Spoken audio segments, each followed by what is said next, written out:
여러분, 밤새 안녕하셨지요? 7월 22일 화요일 보리떡입니다. 오늘 함께 나눌 말씀의 제목은 내가 거룩하니 너희도 거룩하라 라는 레위기 19장 1, 2절의 말씀입니다. 3달 전쯤에 같은 말씀으로 묵상을 한 적이 있습니다.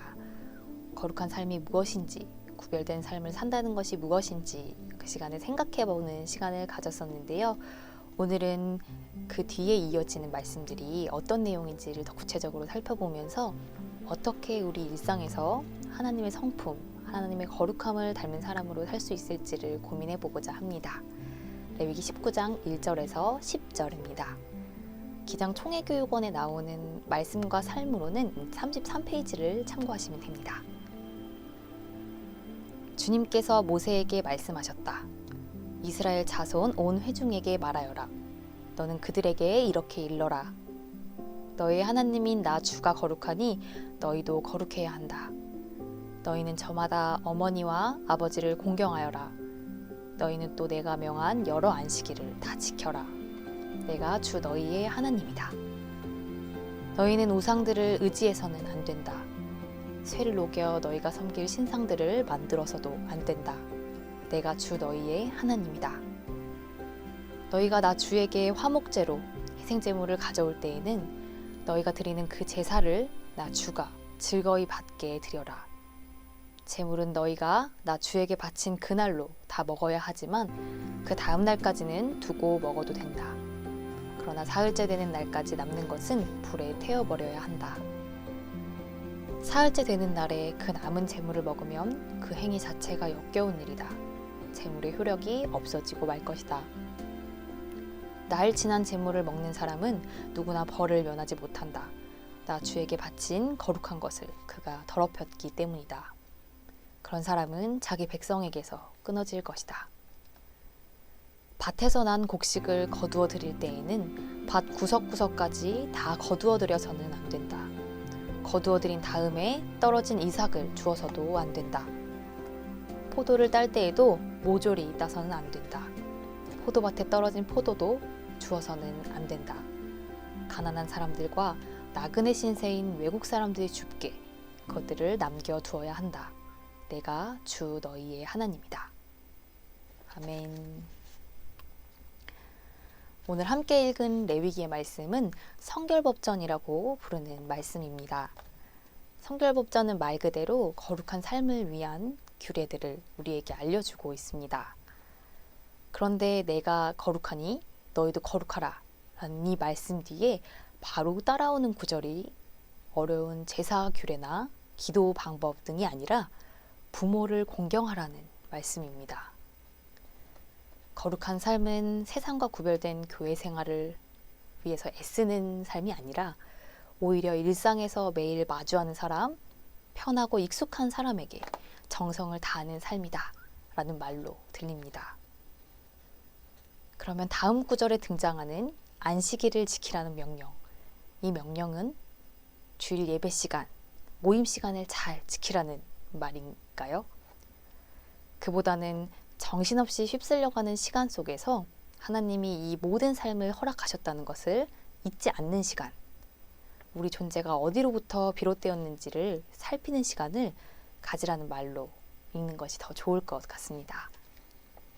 또한 안식일 규정에는 나뿐만이 아니라 동물도, 땅도, 곧 모든 생명이 쉼을 누릴 수 있도록 하는 배려가 숨겨져 있습니다.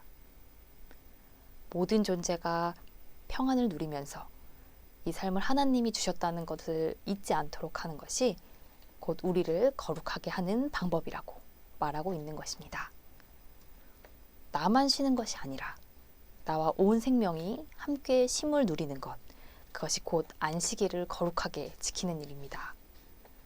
나 혼자 주일 성수하는 것에만 신경 쓰는 것이 아니라 온 생명이 정말 자신이 누려야 할 쉼을 누리고 있는지, 온 생명이 쉼을 누릴 수 있도록 애쓰는 일이 우리를 거룩하게 합니다.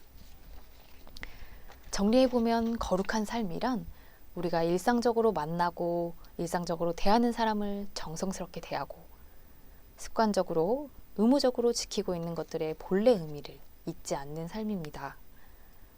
또한 나만의 경건 생활에 빠지는 것이 나를 거룩하게 하는 것이 아니라 일상 속에서 이웃들과 더불어 살면서 무언가를 구체적으로 실천해내는 삶, 그 삶이 우리를 거룩하게 한다고 오늘 말씀은 우리에게 전하고 있습니다. 9절과 10절은 여기서 더 나아가서 거룩한 삶의 구체적인 방식을 우리에게 알려줍니다. 9절과 10절을 다시 한번 읽어보겠습니다. 밭에서 난 곡식을 거두어 드릴 때에는 밭 구석구석까지 다 거두어 들여서는 안 된다. 거두어 들인 다음에 떨어진 이삭을 주워서도 안 된다. 포도를 딸 때에도 모조리 따서는 안 된다. 포도밭에 떨어진 포도도 주워서는 안 된다. 가난한 사람들과 나그네 신세인 외국 사람들이 줍게 그것들을 남겨두어야 한다. 내가 주 너희의 하나님이다. 우리나라 사람들에게 더 와닿는 비유로 설명하자면 까치밥을 남겨두고 감을 추수하라는 말입니다. 우리 조상들은 나무 한 그루에 깃들어져 있는 많은 생명을 헤아리면서 살았습니다. 그리고 하늘의 축복을 늘 잊지 않았습니다. 주어진 것을 함께 나누면서 부족해도 넉넉하게 살아가는 법을 알았습니다. 주렁주렁 감이 가득 열린 가을의 풍경보다 앙상한 가지에 달려있는 몇 알의 까치밥이 우리를 더 넉넉하게 한다는 것을 옛사람들은 알고 있었습니다. 거룩한 삶이란 이 까치밥을 남겨둘 줄 아는 마음을 품고 사는 것입니다. 감 한 알이 열리기 위해서 수많은 생명의 수고가 필요하고 자연의 돌봄이 필요하다는 것을 헤아리는 마음, 그 마음이 우리를 거룩하게 합니다. 안타깝게도 우리는 모든 열매가 자기의 노력과 능력이라고 말하는 세상에서 살고 있습니다. 그래서 까치밥은커녕 남은 열매 단 하나까지도 내 거니까 악착같이 다 따버리는 세상에서 살고 있습니다. 까치밥을 남겨둘 마음의 여유도 없고 까치밥을 남겨두면 바보라는 그런 헛지식에 사로잡힌 채로 우리는 하나님을 닮은 삶을 살 수 없습니다. 하나님은 가장 약한 존재였던 이방인과 가난한 사람들의 이름을 부르시면서 우리에게 내가 너의 하나님이다 라고 말씀하십니다.